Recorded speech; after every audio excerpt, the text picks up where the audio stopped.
Another league title, another golden boot, and our rivals down in the relegation playoff. 16th! We did win another Coupe de France, making that 3 in a row, but PSG knocked us out of the Champions League. Damn it, Carl! PSG actually went on and won the Champions League with a boring 1-0 win with Kylian Mbappe scoring in extra time. He did also miss a penalty though, so at least there's that. He is atrocious, isn't he? Bids came in for Matteo Cassou and he signed a new contract.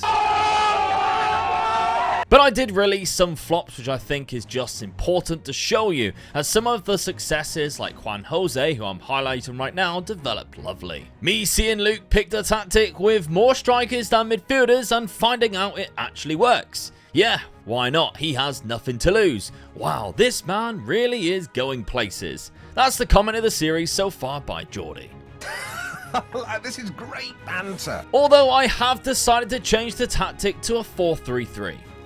I feel like in Europe we need to win that midfield battle, and putting another midfielder in there I think will really help us. And we have loads of midfielders to play, as well as Sakai, Dean DeLange wants some game time, and Fernando Rodriguez deserves a game or two as well. So with Schuschnart and Mendoza still around, it's good depth in midfield. But there's one problem. It's probably bad news for right midfielder Illich. And it wasn't long before bids came flying in for Richard Vincent. A very big offer for Mendoza. An even bigger one for Mendoza. Liverpool even tried to sign Kraus. I rejected them all, and just like this bid for Sabao, who I'm really not ready to sell yet. However, I did accept a £27 million offer from Benfica for Figueroa.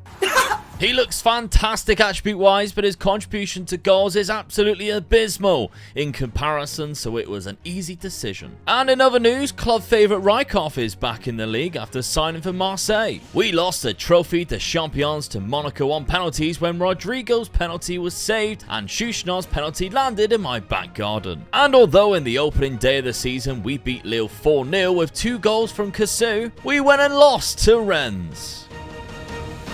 No, God! New signings then started with a centre defensive midfielder we signed from PSG. A £10 million striker signing from Spain with great physicals. A backup CDM which I may have spent way too much money on from Braga. Although there were other transfers, this right back we signed, who could be the starting right back this year after he finishes the season at Newell's Old Boys in Argentina, is the last one I'm going to show you. At the start of September, we did suffer another defeat at the hands of Marseille, but a couple of slip-ups was nothing to worry about as we learned the new tactic. And I knew patience was going to be the key thing here when we absolutely smashed PSG 5-0 at home with 5 different goal scorers, and honestly, the goals were fantastic team goals as well. They struggled to get close to us at times as our movement was so quick and we felt like we were one step ahead of them the whole time. A fantastic win over our main rivals this early into the season is always good news. As well as a perfect performance in the Champions League against Porto. Scoufalis's finish was incredibly impressive, and once again the second goal came assisted from goalkeeper Kraus. What a pass that is for Alfonso Places, and to top it all off, CDM Lucas Mendoza fired in a rocket. Yeah, this tactical change was needed. This definitely would have been a game we would have thrown away before. It helps that our midfielders are chipping in with goals too, like this Red Star game, which includes 3 goals from midfield, 2 from open play, and a 4-0 away win. We are 3 wins from 3 in the Champions League so far.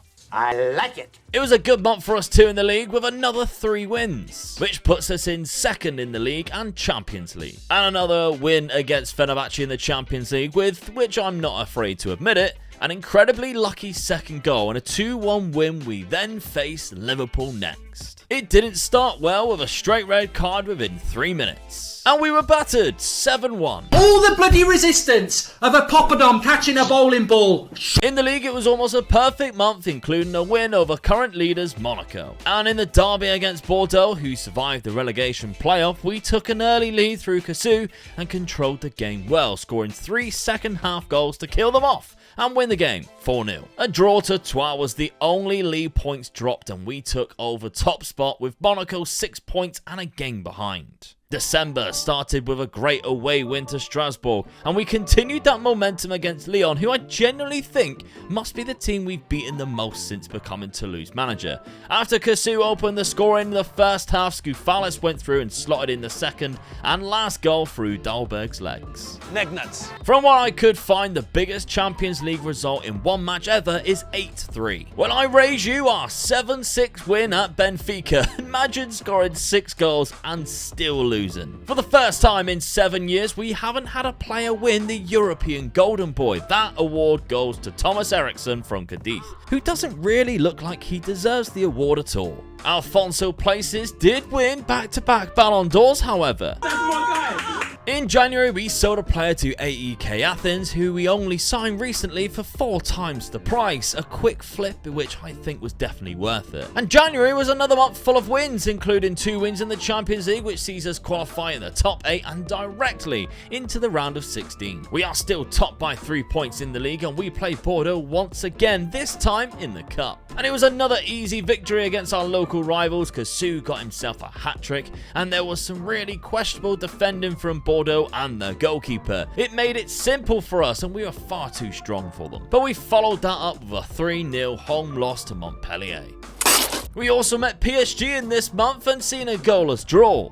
Top of the league by a point by the end of February, and we've been drawn against Real Madrid in the Champions League and Rennes in the Coupe de France semi-final. Prepare for another epic encounter in the Champions League as Real Madrid score within 3 minutes, doubling their lead not long after and making it 3-0 before half-time. But in the second half, the goalkeeper gave us a gift and we started to believe, until Rafael Leao scored to make it 4-1. But then the ball dropped to Alphonso Places, who powered through against his old club and smashed it in, 4-2. In the 88th minute, Richard Vincent was played down the right-hand side but took the ball too far wide and had to cut it back, and luckily he found Ispazua, 4-3. And in the 91st minute, we robbed their defender and a squared ball was tapped in by Richard Vincent for the most almighty comeback, 4-4. The game took a lot out of us though, as we fell to a draw against Nice the game after. Second leg at home, and maybe it took more out of them than it did us. Alphonso Places scored within 14 minutes and Dean DeLange met a cross, and his glorious shot ended the cup tie,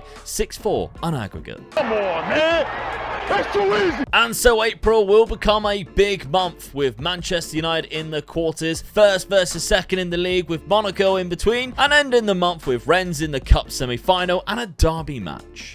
Here we go.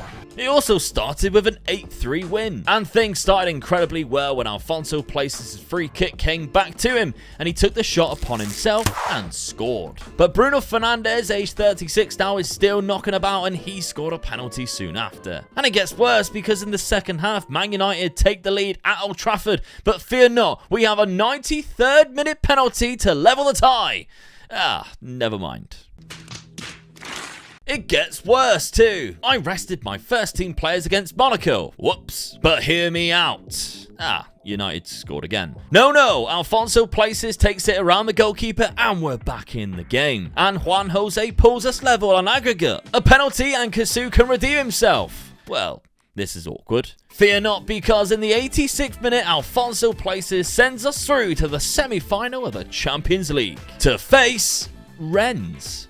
What? Yeah, they eliminated Milan on penalties somehow. We practiced making them miserable by eliminating them from the Coupe de France semi-final. And then we took out Bordeaux in the derby match with goals from Dean DeLange in the first minute of the match and Richard Vincent, the homegrown talent, scoring from a rebound to win the game 2-1. That's still not enough in the league though, as Monaco sits on top with 3 games remaining, and PSG, they're on a big downfall. Okay, semi-final time and the away leg first. Rennes scored within 5 minutes. Don't panic though, because just a minute later, Sakai curls in an incredible shot into the top corner. And just 2 minutes later, a ball over the top, and Richard Vincent's first time shot was beautiful, and it's 2-1. Alphonso Places, who has been quiet so far, then puts his name on the score sheet, 3-1. But a lifeline maybe for Rennes, as Diomande scores his second from the penalty spot, 3-2. After 90 minutes of the second leg, Rennes won the match 2-1, but in extra time, Richard Vincent found Matteo Cassou,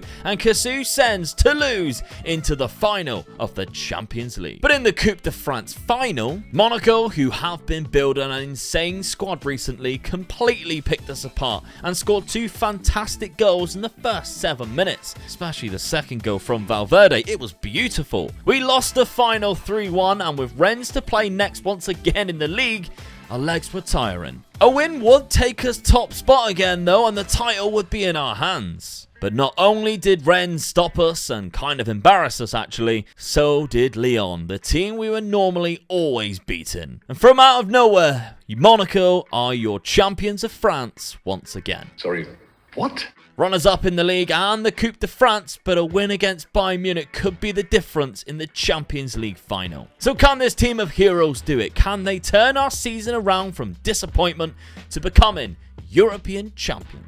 Well, after a goalless first half, Bayern Munich struck the first blow through Palmer, with the keeper's vision being blocked. We did try to put the pressure on, but Bayern Munich's quality was too good and Tezgil's header doubled their lead. Substitute Skoufalis in injury time, however, gave us a small glimmer of hope and made it 2-1. He ran to retrieve the ball, but pushing too many people forward cost us, and Alphonso Davies' cross landed with David Schmidt, and Kraus was beat at his near post. And just like that, Bayern Munich are the winners of the Champions League.